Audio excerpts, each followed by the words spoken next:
I'm also very impressed that you are actually shooting in France, and as a director I need to ask you the question, are you the kind of actor who only accepts to play main parts, or would you accept to play sometimes small part in a great story?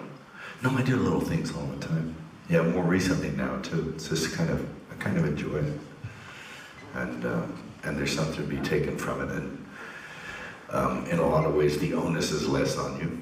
You know, everybody else is carrying the burden, and you can afford to be a little more relaxed and have fun.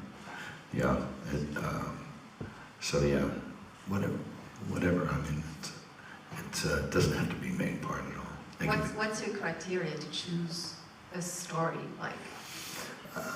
You know, I have to kind of dig the story and then understand the mechanism that I become. I become a component in that story. Can I fulfill that? And can I add something to it or bring something to it? That's, you know, so you look for the opportunities. It's like looking at an antique store or something, you know, likes and dislikes. Yeah. Are there a bunch of women directors in France now? Many?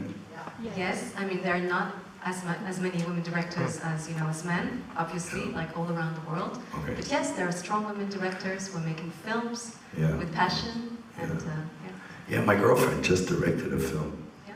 And she wrote it. In the US? In the US, and then she directed it with myself and Mark Wahlberg in it. And she did really well. I was like, wow. You know, one of the first women directors ever was Alice Guy, who was a French woman. Oh, yeah. She was a French woman working at Gaumont. And she actually directed her first film at the same time as all the, you know, the very famous men directors, Georges Méliès, who you may know. And she went actually to the US. She built a big production company there. And when journalists would ask her, you know, but how do you do it? You know, is it really a man's job? And she said, come on, you know, women are multitasking. So obviously it's a woman's job.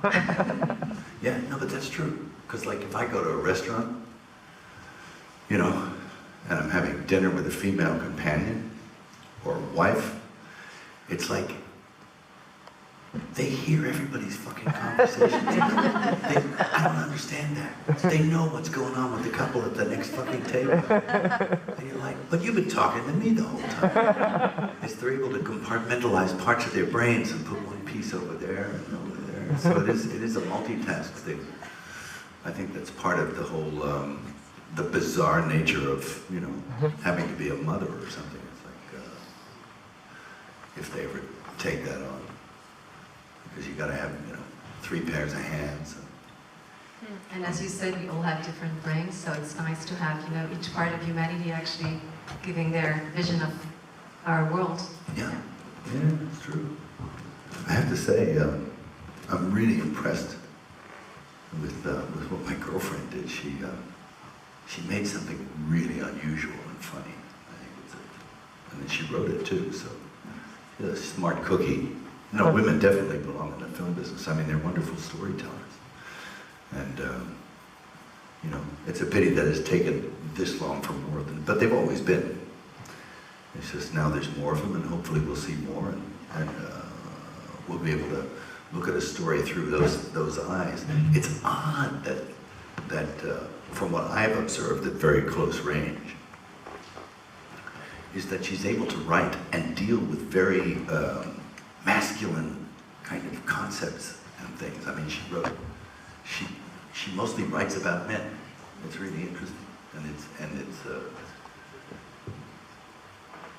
it's really interesting that, I mean, she's not that old, but she wrote a character in one of her scripts who was he was a captain of a naval destroyer, and it's as if she had the mind of a 50-year-old guy with a divorce and a prostate problem.